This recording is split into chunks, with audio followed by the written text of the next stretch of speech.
Oke, ya. Nah, terus menariknya kayak gini, pengalaman lu waktu invest di saham Indo kayak gimana? Kan 2 tahun tuh. Iya. Nah, apakah nggak bagus atau apakah oke tapi ternyata yang kripto lebih menarik atau kayak gimana? So fundamentally wise kalau di saham waktu itu. Jadi lebih ke analisa laporan keuangan dan lain sebagainya karena memang secara volatilitas jauh ya bedanya. Crypto is not that regulated dibandingkan saham. Jadi secara price action memang sangat beda banget. Dan itu mungkin menjadi salah satu alasan kenapa kripto lebih menarik untuk saya pribadi dan banyak teman-teman yang lain karena volatilitas yang memang bisa dibilang sangat menguntungkan kalau kita bisa ada di momen dan saat yang tepat. Oke. Nah, waktu lu pertama kali masuk ke kripto di 2018, Iya, itu cara investasinya, oke, mungkin apakah mindset itu adalah mindset investasi hold long term atau dari awal udah memutuskan trading gitu? memutuskan untuk trading pasti. Karena orang setiap kali melihat chart, itu yang dia pikirkan itu selalu trading kan, keluar masuk cuan gitu. Dan ingat banget ketika itu pertama yang dibeli XRP. Dan the rest is history sih sebenarnya. Yang intens banget itu memang ketika start 2020 sampai 2021 akhir, itu benar-benar peak bull run dan altcoin season yang life changing buat semua orang ya, dan alhamdulillah life changing juga buat saya.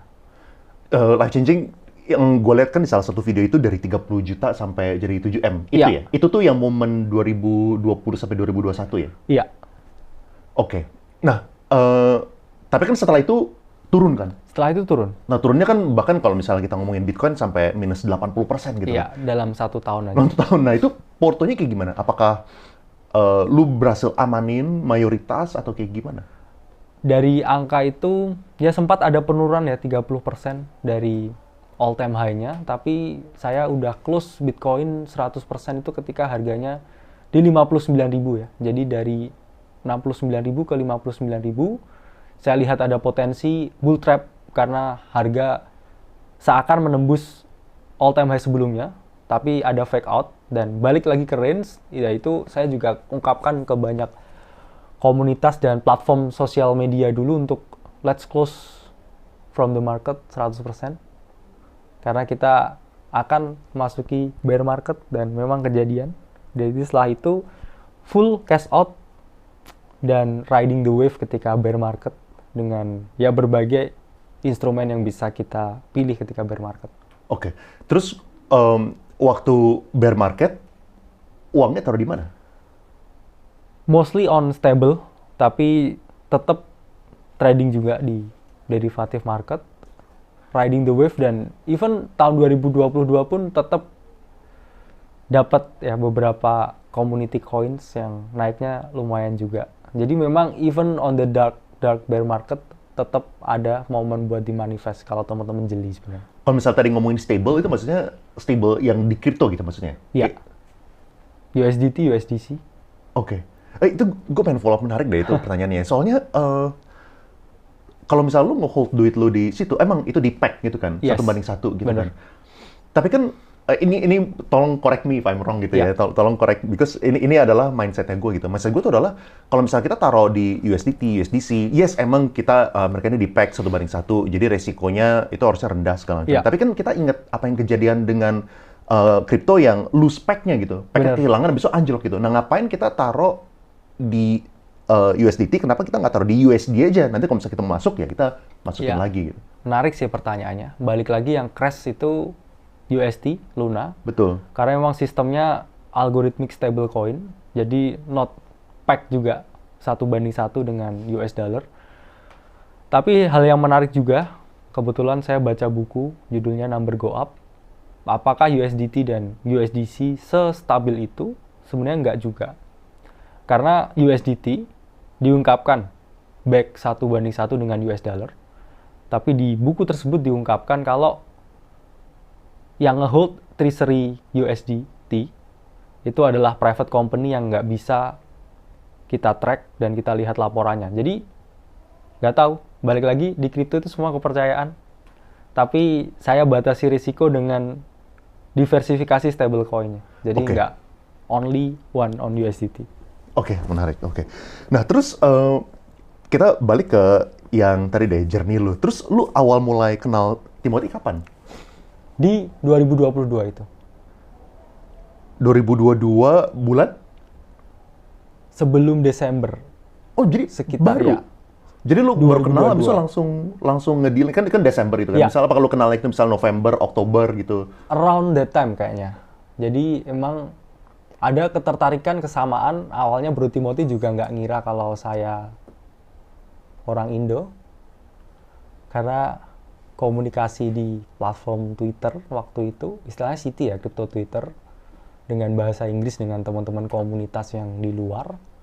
Dan Bro Timothy nggak percaya nih dengan apa yang saya lakukan. Loh, orang Indo juga ternyata. Dan akhirnya kita meet up dan came up dengan idea Akademi Crypto itu. Oke, mantap. Oke, gue punya banyak follow up question dari situ, tapi itu ada banyak yang nanya Q&A, jadi gue skip ke yang bagian Q&A nantinya deh. Ya. Nah, sekarang kita mau ngomongin tentang kripto. Kenapa sih sekarang kripto ini lagi hype? Karena profilnya sangat cocok dengan anak muda. Kalau kita lihat secara look, secara visual, sangat tempting buat kita investasikan. Hanya koin bergambar anjing, itu semua orang pasti bisa menerima. Daripada emiten ya, saham yang harus membaca, membedah fundamental dan lain sebagainya. Karena simplicity-nya membuat orang itu menarik. Jadi memang kita bisa invest tanpa ada barrier. Kalau kita lihat di tahun 2021, kenaikan jumlah investor saham itu 90%, kenaikan jumlah investor kripto itu 180%. Itu 2 kali lebih diminati daripada saham, yang menunjukkan kalau memang kripto ini aset masa depan. Kita udah tahu ya saham berapa puluh tahun coba membumikan di masyarakat. Terus tiba-tiba datang suatu outlier aset dari luar yang masuk ke sini dan menerima reception yang jauh lebih bagus. Itu menunjukkan ya memang atensinya lagi di kripto. Oke. Apakah tapi resikonya juga sangat-sangat besar gitu? Pasti. Karena memang sesuatu yang baru, yang masih abu-abu, itu memang selayaknya tingkat keuntungannya itu selalu sebanding dengan tingkat risikonya. Tapi balik lagi, salah satu quotes yang paling saya suka, yang pernah saya dengar, yaitu adalah kita nggak bisa memancing di air yang bening, kita hanya bisa memancing di air yang keruh. Jadi maksimalkan opportunity ini dan mungkin beberapa cycle ke depan teman-teman tidak akan merasakan kenaikan yang seperti ini ketika market itu sudah well regulated dan sudah sangat jenuh. Oke, apa yang membuat cycle ini berbeda emangnya? Dengan ini kan kita kan udah bisa lihat sejarah ini bakal masukin halving keempat. Dan kita udah lihat 3 halving terakhir semuanya itu mengalami bull market, lalu abis itu bear market. Bull market, bear market, bull market, bear market. Nah, dan semuanya kan kenaikan signifikan, penurunan pun signifikan. Pasti. Apakah yang lu bilang ini berarti ekspektasinya Bitcoin nggak bakal, atau kripto bakal nggak se-volatile ini lagi ke depannya?